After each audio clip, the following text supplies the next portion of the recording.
कोशिका द्रव्य यह अर्ध पारदर्शक, कलात्मक एवं जाली नुमा होता है।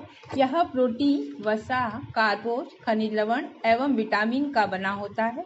इसमें कई प्रकार के सजीव एवं निर्जीव पदार्थ पाए जाते हैं।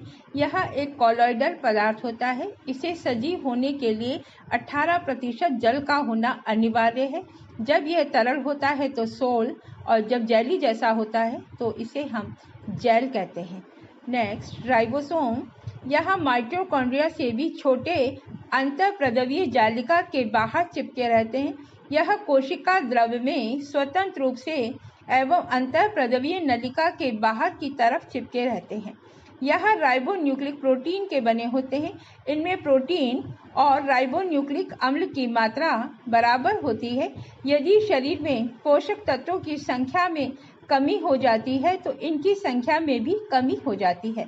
राइबोसोम में 50 से 55 प्रकार के प्रोटीन अणु होने के कारण इसे प्रोटीन का कारखाना कहा जाता है।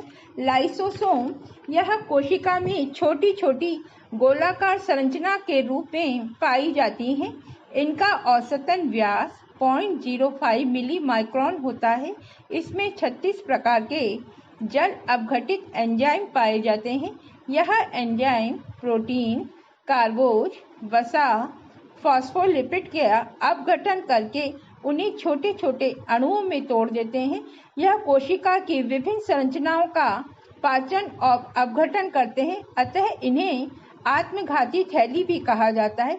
जब भी किसी पदार्थ का अपघटन होता है तो वह लाइसोसोम के संपर्क में आता है, जिससे झिल्ली टूट जाती है। लाइसोसोम उस पदार्थ को निगल जाता है। कभी कभी लाइसोसोम का विनाश भी हो जाता है। गाल्जिकाय यह धागे की तरह जाल जैसी रचना है। यह स्रावी कोशिका में अधिक विकसित होती है। इसका मुख्य कार्य स्राव करना होता है। यह बहुशर्करा श्लेष्मा व पैक्टिन संश्लेषण में सहायता करता है। सेंट्रोसोम यह केंद्रक के एक तरफ पाया जाता है। यह कोशिका के विभाजन का केंद्र होता है। इसके अंदर एक जोड़ी बेलनाकार संरचना पाई जाती है, जिसे हम सेंट्रिओल कहते हैं। कोशिका विभाजन के द्वारा सेंट्रोसोम 2 भागों में बढ़ जाता है। नेक्स्ट, अंतःप्रद्रव्य जालिका यह झिल्लियों का एक जाल है जो गोलाकार, वेसिकल और नलिकाओं के रूप में कोशिका द्रव्य में उपस्थित रहता है। यह वैसे तो सभी कोशिकाओं में पाया जाता है, लेकिन बैक्टीरिया, वायरस एवं स्तनधारियों के लाल रक्त कणिकाओं में नहीं पाया जाता है। जिन कोशिकाओं में प्रोटीन संश्लेषण अधिक होता है उसमें इनकी मात्रा ज़्यादा होती है। अंतःप्रद्रव्य जालिका को 2 भागों में बांटा गया है। पहला रुक्ष पृष्ठ वाला और दूसरा चिकने पृष्ठ वाला। रुक्ष पृष्ठ, इसमें जो कणिकाएं पाई जाती हैं वो ही राइबोसोम कहलाती हैं। यह उन स्थानों पर अधिक पाई जाती हैं जहां प्रोटीन का निर्माण अधिक होता है। चिकने पृष्ठ वाली, इनमें कणिकाएं नहीं पाई जाती। यह मुख्य रूप से परिपक्व श्वेत रक्त कणिकाओं, रेटिना की वसा कोशिकाओं में अधिक पाई जाती हैं। अंतःप्रद्रव्य जालिका दोहरे स्तर की बनी होती है। यह रचना में प्लाज्मा झिल्ली जैसी ही होती है। यह लाइपोप्रोटीन की बनी होती है। यह 4 से 5 मिली माइक्रोन मोटी होती है। इनमें रिक्त स्थान पाया जाता है जिसमें अपारदर्शी द्रव भरा रहता है। यह कई रूपों में पाई जाती है: नलिका, सिस्टनी और पुटिकाएं। नलिका यह एक अशाकित नलिका विभिन्न व्यास वाली होती है। उन कोशिकाओं में अधिक पाई जाती है जिनमें कोलेस्ट्रॉल, ग्लिसरॉइड और हार्मोन का निर्माण अधिक होता है। सिस्टनी यह लंबाकार, चपटे, अशाखित पुटिका जो समानांतर लगी रहती है, जिनकी मोटाई 40 से 50 मिली माइक्रोन होती है। यह उन कोशिकाओं में अधिक पाई जाती है जिनमें प्रोटीन का निर्माण होता है। पुटिकाएं यह वृत्ताकार, गोलाकार अथवा अंडाकार होती हैं। इनका व्यास 25 से 500 मिली माइक्रोन होता है। जहां प्रोटीन निर्माण अधिक होता है वहां यह अधिक पाई जाती हैं। इनके कार्य यदि हम देखें, यह फॉस्फोलिपिड, हार्मोन्स, कोलेस्ट्रॉल के उपापचय में सहायक होती हैं। यह कोशिका झिल्ली का निर्माण भी करती है, जैसे केंद्रक झिल्ली। यह प्रोटीन संश्लेषण में भी सहायता करती है। यह ग्लाइकोजन के उपापचय में सहायता करती है। यह कोशिकाओं में विभिन्न पदार्थों का आदान प्रदान भी करती है।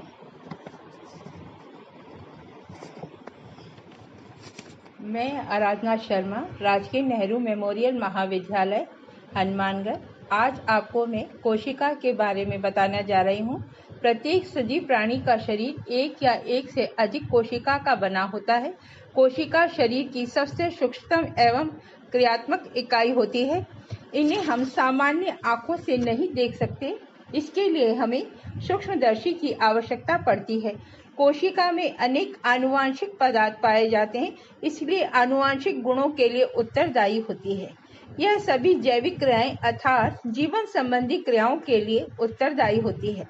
संपूर्ण कोशिका एक झिल्ली से ढकी रहती है, जिसे हम प्लाज्मा झिल्ली कहते हैं। एक कोशिका के निम्न भाग होते हैं। सबसे पहले कोशिका झिल्ली, इसे हम रक्षात्मक आवरण भी कहते हैं। यह बाहर की तरफ पाया जाता है, जिसकी मोटाई 10 मिलीमाइक्रोन होती है। यह अर्धपारगम्य चयनात्मक झिल्ली होती है। इसके द्वारा विशेष पदार्थों का आदान प्रदान होता है। इस झिल्ली का निर्माण 50% वसा और 50% प्रोटीन से होता है। वसा का जो 50% हिस्सा होता है वह मुख्यतः फास्फोलिपिड एवं कोलेस्ट्रॉल का बना होता है। कोशिका झिल्ली के बाहर की तरफ अनेक उभार होते हैं, जिनको हम माइक्रोवलाई कहा जाता है।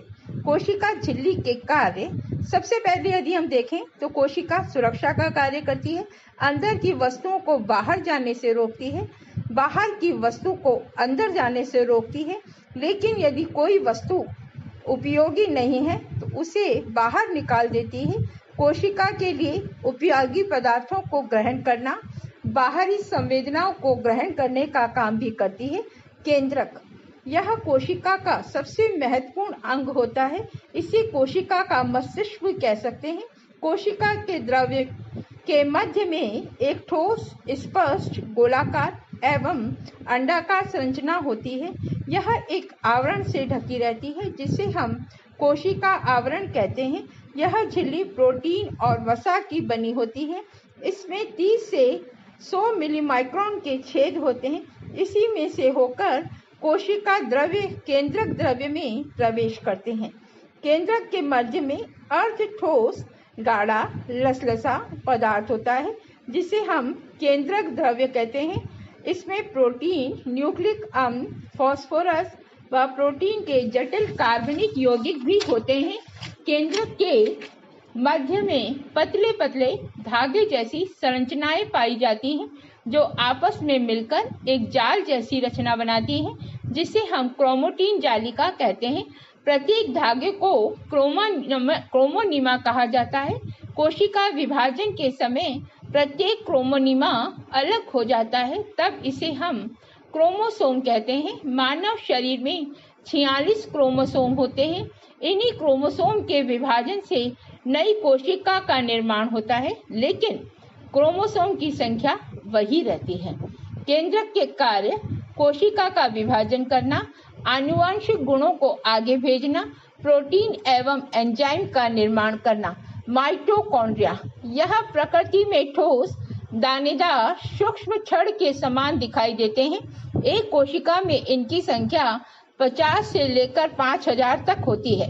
यकृत, वृक्क और हृदय में इनकी संख्या ज्यादा होती है। युवा अवस्था में इनकी संख्या ज्यादा होती है। कैंसर रोगी में ये नहीं के बराबर पाए जाते हैं। माइटोकॉन्ड्रिया का निर्माण वसा एवं प्रोटीन से होता है, जिसमें 60 से 70% प्रोटीन, 25% फास्फोलिपिड और 0.5% आरएनए होता है। कुछ मात्रा में डीएनए भी उपस्थित रहता है। माइटोकॉन्ड्रिया को शरीर का पावर हाउस कहा जाता है, क्योंकि इसमें पाए जाने वाले एंजाइम श्वसन क्रिया के दौरान भोजन के अणुओं का ऑक्सीकरण करके खाद्य ऊर्जा को ऐसी ऊर्जा में परिवर्तित कर देते हैं जो जैविक क्रियाओं को संपन्न करने में काम आती है, अर्थात एडीपी को एटीपी में बदल देती है। माइटोकॉन्ड्रिया दोहरे आवरण द्वारा ढका रहता है। दोनों आवरण के मध्य स्थान को पेरीमाइटोकॉन्ड्रियल स्थान और इसमें भरे द्रव को पेरीमाइटोकॉन्ड्रियल द्रव कहते हैं। माइटोकॉन्ड्रिया के मध्य में कई उंगली जैसे उभार होते हैं जिन्हें क्रिस्टी कहते हैं। इसके भीतर राइबोसोम, प्रोटीन व एंजाइम पाया जाता है।